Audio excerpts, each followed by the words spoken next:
I have the pleasure, this will be the closing conversation, but I think you'll all enjoy this. I know I will. It's a real honor for me to introduce our next speaker. She's someone who I've known for a number of years, quite a few years, and I'm proud to call her a friend. This is Congresswoman Anna Eshoo. And I'll just tell you a little story. About 8 years ago, my dad passed away, and a few weeks later, my mom passed away. And so you could imagine what I was going through at the time, how you feel in a moment like that. And I got a lovely, out of nowhere, I don't know how she knew about it, but I got a lovely card from Anna Eshoo, just, saying, offering condolences and her thoughts and so forth, which I thought was really nice. It's not something you get from everybody. And then a couple of weeks later, a phone call out of the blue. And I really didn't know her that well. And she just said, "Jim, I just want to see how you're doing. I know this is a really hard time for you." And a few weeks later, another phone call. Now, how does a member of Congress, who I think you probably know is not someone sitting on the sidelines in Congress, but who's been really busy and in the center of things, find the time to offer those kinds of wishes to someone she knows but really doesn't know that well? And this stood out for me in life. So every opportunity I've had to have a relationship and contact and work with Anna Eshoo has just been very, very dear to me, and I think very, very dear to the people in Silicon Valley and the district that she's represented now for decades. And she's a woman who's spent her entire life basically in public service, and for those of you who've worked with her, she's absolutely tireless and determined and capable, and she works in the front of the scenes, she works behind the scenes. Things happen because of Anna Eshoo, whether it was working for transportation or women's rights or civil rights, to try to maintain our advantages in the tech economy here in Silicon Valley, which ain't easy work. She's just been there for us the whole time. So when I heard she was retiring, I had this reaction of sadness and fear that we're losing a real champion for this place that we call home. And in fact, we are, because we need leaders like Anna Eshoo, and it's going to be tough. She's going to be a tough one to replace. I can tell you that. But she's also someone, as you'll see, she just comes from a place of pragmatism and common sense and rationale, which is not something we see a lot in politics. And we certainly, if we monitor, I guess this is kind of a historic day, we monitor what's going on in Washington. We don't see a lot of times what we would like to see. So with that, let me please let you welcome Congresswoman Anna Eshoo.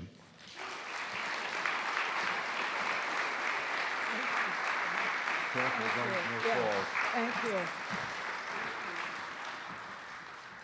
Thank you so much for coming. Now, I have a number of questions and you have a number of answers, but before we let you do that, we have a couple of folks going to weigh in by video. So if we don't mind, if we could run that, we have some well wishes to offer.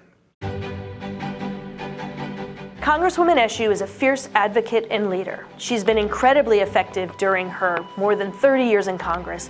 And when it comes to Caltrain, no other member of Congress has done as much as she has for the Caltrain electrification project.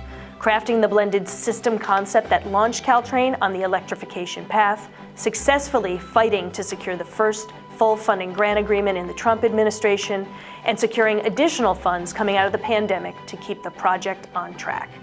The Caltrain electrification project is transforming a 160-year-old railroad that's been here since the time of Abraham Lincoln to a more sustainable, equitable, and world-class service for everyone. When the project broke ground, she said it was a symbol of the American spirit and the can-do spirit of our region and California, and that the project was part of the great American tradition where each generation has the responsibility to build something that's worthy of the next generation. Congresswoman Eshoo's leadership has made the statement a reality. She helped secure over $1 billion in federal funds for the project, and we wouldn't be celebrating the launch of the service this year without her leadership. We're immensely grateful for her commitment to transportation, to Caltrain, and to improving the lives of Peninsula and Bay Area residents and beyond.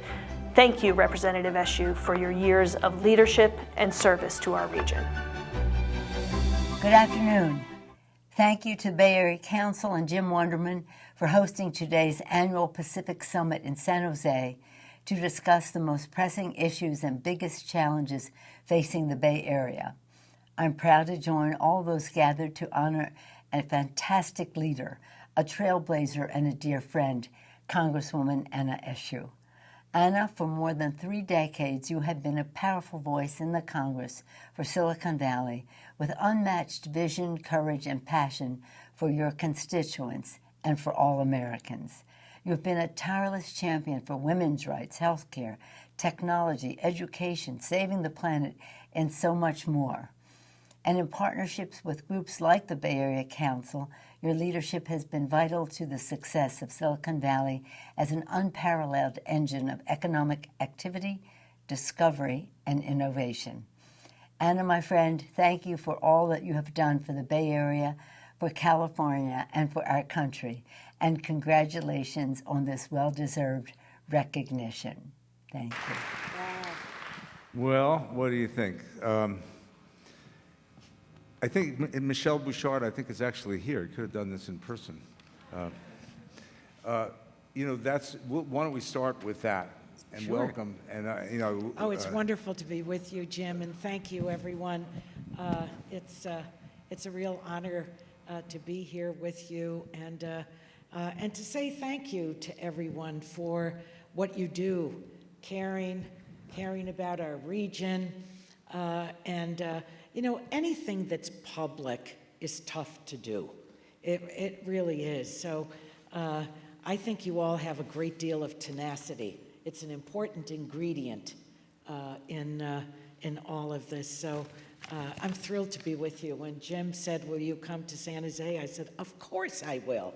Of course I will. And my only, most precious granddaughter is visiting from far away.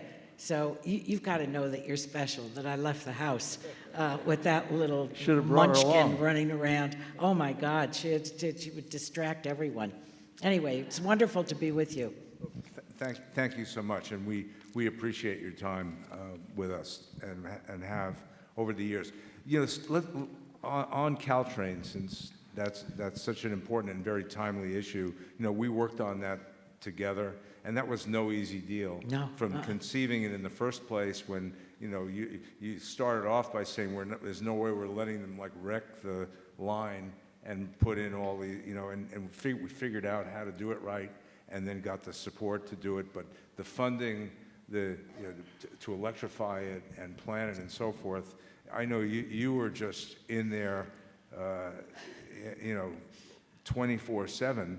And really was, I think, the person responsible for making it happen. I don't know if it'll go in the history books that way, but the people who worked on it and who know you did it. Why don't you talk a little bit about that experience? Well, you're awfully nice. You really are. Well, we need to go back to the high-speed rail folks coming down the peninsula. And they essentially said to all of the cities in San Mateo County and the other cities in Santa Clara County, this is what we're going to do, and you better like it. I have never seen a more perfect case of how not to do something, because the cities were enraged. Many of them filed lawsuits, and what it said to me was, I remember they wouldn't answer any of my questions. And so I held a town hall meeting, and 1,000 people came, and they were all enraged. But they, the high-speed rail people had to be there, and of course their answers were not satisfactory to people. They weren't to me either. So I went home thinking about this. Each city has their own sense of pride, their own history. You have to respect that. You can't just say people don't understand. That's not an answer, and it's not a solution. So I wrote an op-ed that I was going to submit to the Chronicle, and I called Samtrans. Samtrans is the agency in San Mateo County that operates Caltrain, and have done a very good job with it, by the way. They've done a very good job with it. And I said to them, I'm sending this op-ed, I'm giving you a heads up, because I'm calling for something else. This is not working. This is not working. And for us to spin our wheels, cities suing, the main issue is what's our transportation, the spine of our transportation system going to be on the peninsula? And I submit to you guys that we can have our own high-speed rail system. It's called Caltrain, but it needs to be electrified. Don't do it, don't do it. I said, look, I understand why you have a ring in your nose. High-speed rail has the money, and that's why you're following them. But this plan is not going to go anywhere. It's not going to go anywhere. And after they're gone, the people of this area, of this region, need to have confidence in your agency. And the longer you stick with them, it's going to really shake their confidence in you. So the op-ed went out, and we started organizing around that idea. So it wasn't just me, Jim, but it was my idea. It was my idea, but it took a great deal of many others.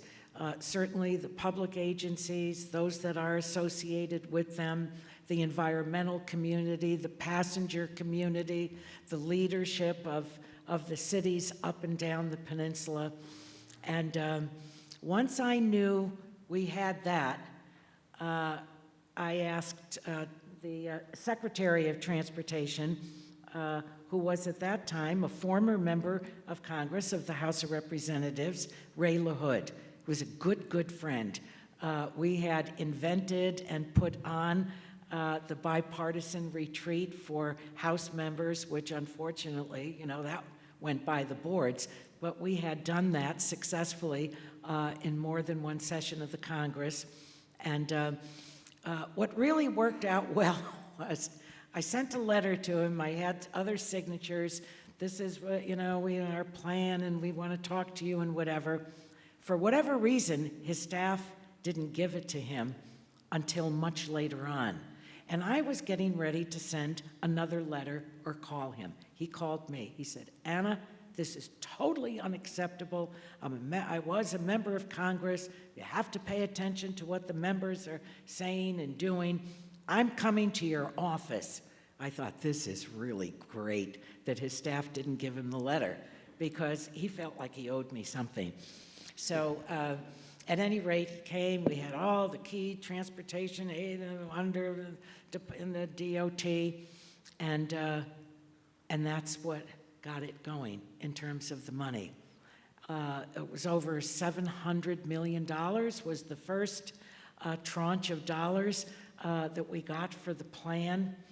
And that was, obviously, it was during the Obama administration. In fact, I called the succeeding secretary to say thank you for everything they had done and what a difference it was going to make for our region.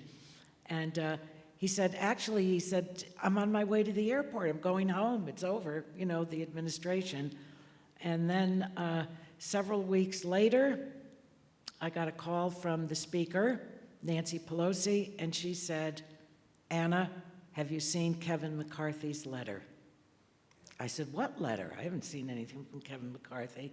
She said, he just put a letter out, sent it to the new Secretary of Transportation, Elaine Chao, who I had a good, very, very good working relationship with her.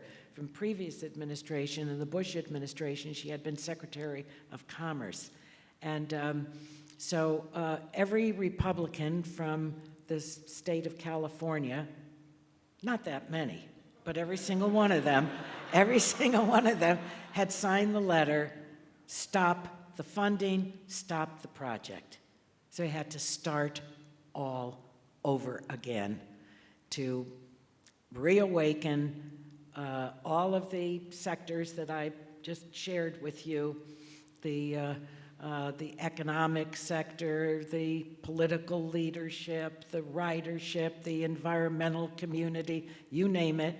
We had to pitch a campaign all over again with the new administration, and we won. Yeah. We won. So when I say that tenacity is one of the most important ingredients in all of this, don't forget that. When you start getting tired and you think, you know, this, whatever it is you're working on, maybe it's not going to go anywhere, you have a really solid case. Apply tenacity, and it was worth it. Now, in September, the new trains are going to be running. The new trains are going to be running. So, you know, this is a win for all of us. This is a win for all of us. And you know, we've made history together because it was a young president from the state of Illinois that established that railroad, Abraham Lincoln. And it was another young president from the state of Illinois that understood how important it was that we move into the 21st century in a region that is respected and known not only across the country, but around the world. So it was worth the fight. It was worth the fight. It was worth the fight. It's a great investment. It's a great investment for the people of our region. Yeah, it was a really good fight, and thank you. And I think underscores your, you know, we use the word tenacity. We would, you know, and some of you have been on Bay Area Council trips to Washington, D.C., and we would go to Congress and we would meet, usually with Nancy Pelosi would arrange for herself and other members from the Bay Area delegation to come in and really talk about the Bay Area. And sometimes Nancy couldn't make it because she's busy being speaker and doing other stuff, or she would come in a little late and she would throw the meeting to Anna Eshoo. And, you know, we would have these terrific discussions, like real meaningful, real politic discussions about the very, you know, this issue and a variety of other issues. And it's just great to see how your group came together and your leadership in it. And this is where I kind of got to see behind the scenes, you know, the way you do what you do. What was it like working with Nancy and that team all these years? Like, what's been the culture and your sense of that place, Nancy being speaker sometime for so many years and then not? Tell us about the Congress. You know what I'm always struck by is everyone respects her. Everyone respects her. And, you know, her judgment is everything, you know, and I don't think there are very many people that have wisdom. Wisdom is hard to come by. She has that. In my lifetime, I don't think we'll ever see the likes of her again, because she's so outstanding, extraordinarily outstanding across the board. There are, you know, some that are known for their legislative prowess. There are others that are known for being experts in a given policy area.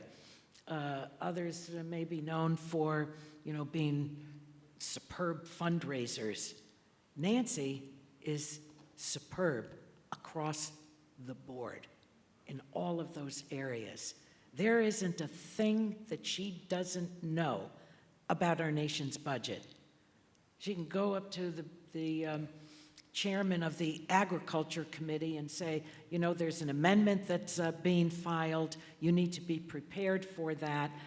In my view, I think you should accept the amendment because it will help such and such a town in such and such a state that has a problem with this, and you can just resolve it. You don't have to have a debate on the floor.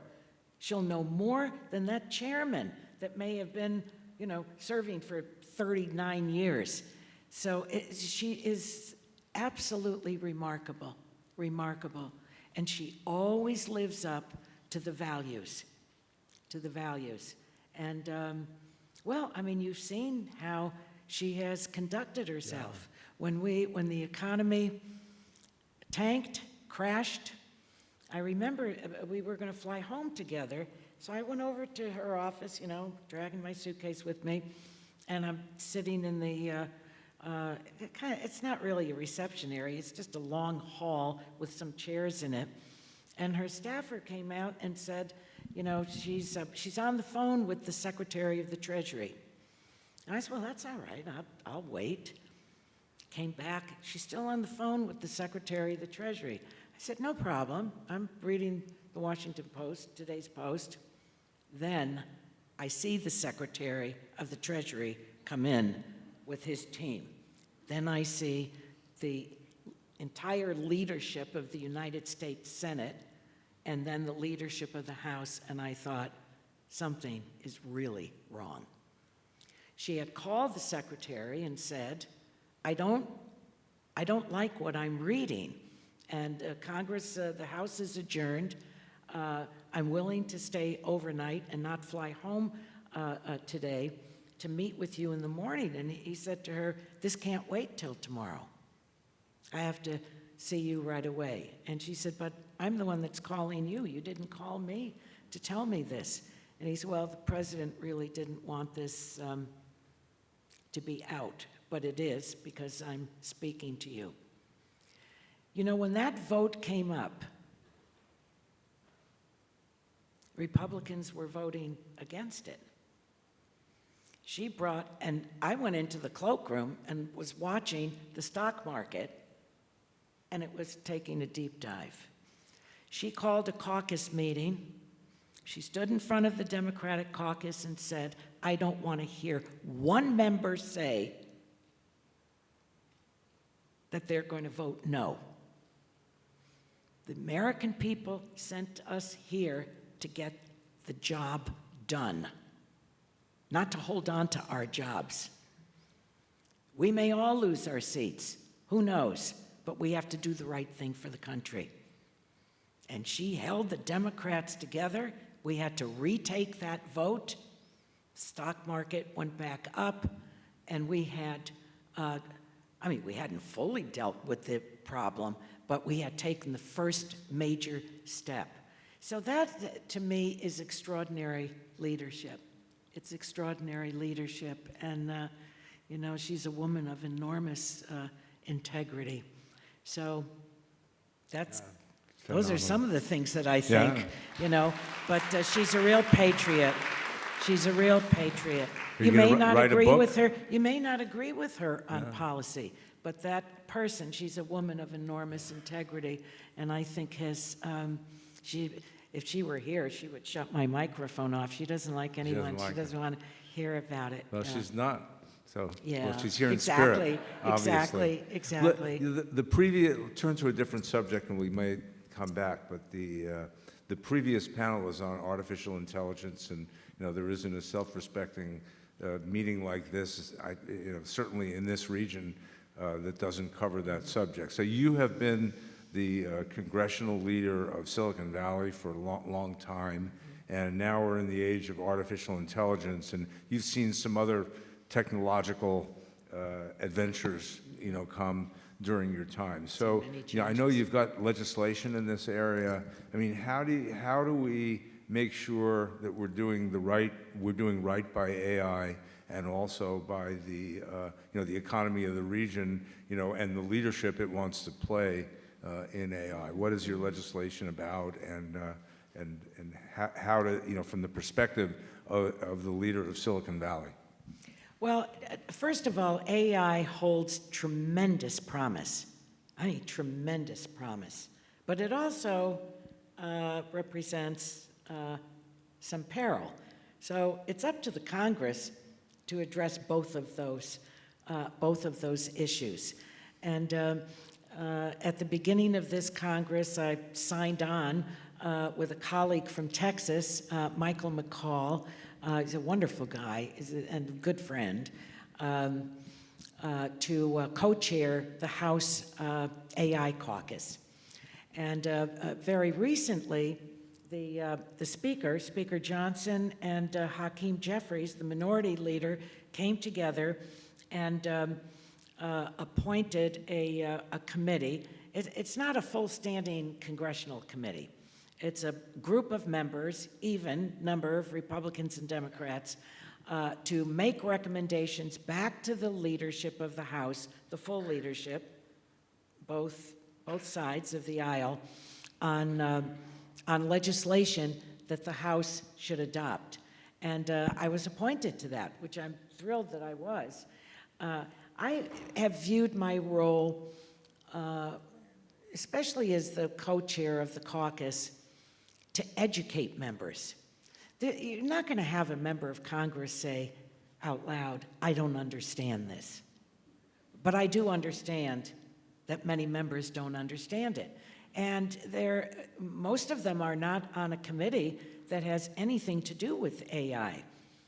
My committee does, but most of the other committees don't, even though they would be the beneficiaries of the promise of AI. And so brought in many leaders, from Sam Altman to pediatric radiologists at Stanford, who are finding that their instrumentation has AI implications, but they're not going to practice on children. I mean, there has to be something that has a good housekeeping seal of approval. The American people need to know whether something is fake or if it's real. So anyway, I've worked for now almost 6 years with the Stanford University's Human-Centered AI Institute. And we were successful on one piece of legislation that helped to set up what I'm working on now. We have many sectors in our country. There's really one sector today that has all of the capabilities, the human beings, the enormous data, and that's like maybe 5 huge technology companies, most of them here and in my district. And if they're not in my district, they're like a half a mile outside of my district. So they're here.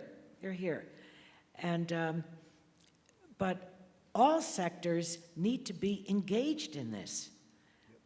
So my legislation essentially democratizes AI because the academic sector has to be engaged in it, and they have to have access to the resources. The medical sector, the philanthropic sector. I could go on and on. I mean, just think of all, and certainly the public sector. I'm very pleased that the president had in his executive order earlier this year the principles of this legislation. And so the legislation it's bicameral, it's bipartisan, and what it does is allow for the building out of the infrastructure that's needed across all sectors. That's the best way to describe it. And I think it's a lot of common sense myself. But it also has the imprimatur of many important thinkers in the country. So including, I think, the godmother of AI, Fei Li, the co-founder of the AI Center at Stanford. So this is a top priority of mine to get this done. And we recently had, maybe about a week or so ago, maybe about 10 days ago in Washington, D.C., there were the agencies across the federal government had taken on exactly what I'm describing to you across the government, cooperating with the agencies, cooperating with one another through NIST, which is a very important agency in the federal government. So anyway, I think we're on our way, Jim. I'm not going to say it's definitely going to pass, but it's on its way. It's supported in the Senate. Again, it's bipartisan there, it's bipartisan in the House, it's bicameral, all of these good things, and it's being taken up by the right committees. So I'm excited about it, and that's it's a exciting. top priority. So we'll stay thank you. tuned. Thank you for your leadership on that. You mentioned the word bipartisan a couple of times, and we're observers of what's been going on in the country and in Congress, and the Great Divide. Is it getting any better? I mean, at least some things seem to pass, and we're not going to the budget deadline lately. Maybe it's because there's a national election and so forth, but are you sensing that there's a little bit more willingness to work together? I mean, what you just described certainly said that, but maybe Well, that's it's a very one-off. hard. It's very hard. What it calls for is a willingness to go and work with someone that, let me just use an example. A member that voted against the electoral ballot count. That's a big deal to me. I don't know what it means to you. I mean, imagine having been part of January 6th and then going back into session that evening when there was still glass and God knows what all over the Capitol. We're still getting reports about how many were injured or hospitalized, what condition they were in, and then the majority of my Republican colleagues voted against approving that count. But one of them is someone that I need to get something done. So are you willing to go to that person? I mean, many people aren't, and I have to take it and put it back here, and say, I think that you would be interested in doing a bill like this because it would benefit wherever he's from or what interest he may have. So it's hard. If you came to my committee, Energy and Commerce, it's one of the big three. It's enormously powerful, enormously. That, along with Ways and Means, the Tax Writing Committee, and the Appropriations Committee, is exclusive. It's the only committee you serve on, the only committee. So it has jurisdiction over just about everything, And you see a lot of bipartisanship there. You do see a lot of bipartisanship. But the thing is that we get it through the committee, and then you don't see it come to the floor because you've got the real crazies, If it has anything to do with the FDA, the Food and Drug Administration, or the CDC, those 6 letters make a whole swath of the Republican conference. It makes them crazy. They walk across the ceiling. So that's probably, but it's irrational, but you have to deal with it and understand it. So, you know what, though? At the end of the day, it always takes compromise to get things through. It always takes compromise to get things through. It really does. And you see where the Speaker's own party was trying to take him down, and it was the Democrats that saved the Speaker. Now, some are saying, oh, I regret doing that, whatever. I don't. And let me tell you why. Why would we invite more chaos in the House? The American people don't deserve that. I mean, this is not just a club that gets together that doesn't get along, and maybe the organization is going to break up or, evolve into a newly named organization. This is the Congress of the United States of America. Well, that was the next question, but okay. Yeah, we are the power center of the world. So, I'm proud of my colleagues. We've provided the votes so that we wouldn't, in more than one situation. So, I think it's we're worth all, mentioning. This is a bipartisan group, and of folks who thank you for traveling 3,000 miles a week to go back and Every back week. and forth to Washington. Every I've week. flown with you a couple of times, and realizing you would have to do it again, and I get to do it once. But it's hard for us. We're not there, and we see this stuff, and we really want it. We really want the country to be working work. again, and we That's need right.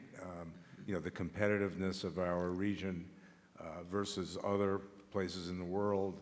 We've got to get the juices flowing here. So we really appreciate the work you do to do that. Well, today is probably a pretty historic day. I don't think I want to avoid this subject. So, we had the jury in New York find the former president of the United States guilty on 34 counts. Unprecedented in our nation's history. Talk about the implications of this, because I'm sure we're all kind of wondering what's going to happen next. And I don't know if you know what's going to happen next, but what do you think may come of this tonight, tomorrow, and in the next year? Where does this head the United States of America? Well, I heard the news on the radio in the car as I was coming down to meet with you, and I think it's a sober moment. It's a sober day. It's the very first time in the history of our country that a president is a felon. 12 American citizens. That's our system. No one is above the law. It's an operating principle in our country. With all the imperfections of humankind, I believe in our justice system. And this is what the justice system rendered today. Now, what's going to happen? I hope and pray that there won't be any violence as a result of this, because that's not acceptable. That kind of expression is not acceptable to me. I think that the Trump team will appeal it. But 34 counts, guilty on all 34. I did not anticipate this outcome. I have to tell you that. I don't know why. I just didn't have, I don't want to say didn't have a good feeling about it, but the early report just before I left the house was we knew that it wasn't a hung jury. Now understand that if one juror disagreed with the rest, that's, it had to be unanimous. It had to be unanimous. So it's historic. Do I celebrate having to have history being made that a president of the United States is now a convicted felon? No, I don't. That's not.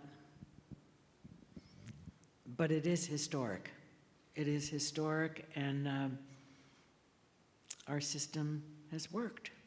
The system has worked, despite what he says. Yeah. Let's talk a little bit more about you. What are some of the things in this illustrious career that you're really most proud to have worked on and accomplished? You know what, Jim? There are so many things. There's not just one thing that I think is the biggest thing that I've done. I hope that, I don't know, I think people have really short-lived memories. I don't know, a year from now, if you ask about Anna Eshoo, they're going to say, who? What was that? How do you spell that? But I hope that for those that will remember, that I will be remembered as being effective for my constituents. To really get to the heart of what it is that's not working, that we can do something that is exciting and new and better and bringing people together, and that you can retain your integrity. You know, I don't have regrets. I'm sure I've made, mistakes over the years. I'm just as human as everyone else is. But I hope I'll be remembered as an elected official that had integrity and that she was effective. And there are so many initiatives that I've gotten over the finish line. And, I thank my colleagues because they were willing to take a chance on me and my idea. It's one person in the Congress, in a body of 435 people. It's a tough hill to climb. It really is. In each Congress, in each 2-year session, there are between 20 and 25,000 bills that are introduced. Between 20 and 25,000. That's a lot of bills. And about 200 or less become law, including our nation's budget, which we have had trouble putting the votes together for. Were it not for the Democrats, we wouldn't have had it done. So it's, to have over, 66 or 70 bills become law, signed into law by 5 presidents, I'm pretty damn proud of that. I really am. And, they are, thank you. They are, I think probably it's not so popular to say I created 2 brand new agencies, but these agencies are doing work that will save people's lives. One is everything to do about biologics and bioterrorism. And the agency is called BARDA. And I have never gotten one complaint from any company in my congressional district, elsewhere in California, or across the nation on about BARDA. It's really working well. It's not a large agency. You don't have to be large to be effective. And we're not for BARDA making the investments in the vaccines. We wouldn't have had a vaccine as soon as we did during COVID. When we are the place that invents something that saves lives, it's not only in the United States, it's for humankind. So, it's so important to think big. We're a great nation, and I'm very resentful when there's a running down of America. Are we without challenges? Of course not. We have enormous challenges. But you know what? Every generation of Americans, from the time our country was born, every generation has had challenges. No American generation has ever said, I'm throwing the towel in on this. And we're not going to either. We're not going to either. So, I leave you with that, and it's so important for everyone to vote. It's so important. It's so important to vote. It's a sacred thing that we have. It's a sacred thing that we have. And, at the end of the day, for all the complaints, and I have plenty of complaints, we didn't get into some of my distasteful sensibilities about what's going on. We talked about BARDA, but not BART, but we won't go there now. Yeah, that's a whole other thing. Time. I'll come to another session on that one, Jim. But, there's very little that is demanded of us as citizens of our country. We have a volunteer military now, so there isn't any draft any longer. We have to pay taxes. No one likes it, but we do. We do it. My father always maintained that he got a great bang for his buck. He was so proud. He used to drive around town when I was a youngster after Mass on Sunday. Are we going for a ride, Dad? Absolutely. We called it The Ride. And he would point to all the public infrastructure and what it meant. sidewalks and curbs and sewers and streetlights and stop signs and how much that cost and how important it was to keep us safe and without disease, you know, our sewer systems. But at any rate, pay taxes and jury duty. What else is there that we have to do? So we are blessed. We are blessed to live in really a great nation, So, and In your And in the last that's 30 what you- seconds, that- what's the plan for the future? What am I gonna What's do? next for Anna Eshoo? Yeah. well, I think the first weekend, or the first week that I don't head to SFO to get that flight, that I'll sleep in. That's what I'm planning on. That's a great idea. There are plenty of good things to do. Jim, I haven't made any commitments anywhere, and but you know, I look forward to being at home and doing good things at home. Well, we might right just have in a this, bit of an advisory role on a certain regional association You just here. never know. I think we You could. just I never think you know. could Yeah, help us a yeah, lot. yeah. I have. You Well- know, one of the things you can't do that some people would like to do, and I wouldn't, but some people would like to give a member of Congress a really huge gift. But you're not allowed to do that because, you know, the law says it really limits. So we have a little something for you here that can't be described as huge, but it is special. Okay.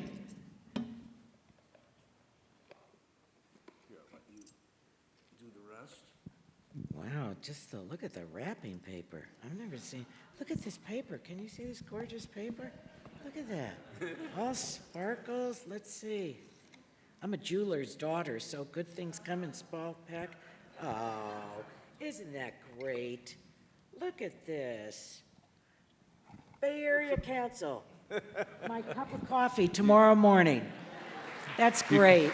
That's great, Jim. Now, once Thank you're you. once you're out of office, you know, we'll revisit this in some way. But not that I'm promising anything. But You know what the gift has been? Is to serve people. Is the greatest gift that I could ever have. Thank you. So thank you. Ladies and thank gentlemen, you for all of your work please to keep stand our up. region strong Stand up. and America even stronger. Thank you, Jim. This thank is you, an everyone. American hero. Thank you. Thank you. You're the best. Thank you. You're the best. Thank you so much, Congresswoman. And you know, you still got a few months ahead to keep going, and we're with you.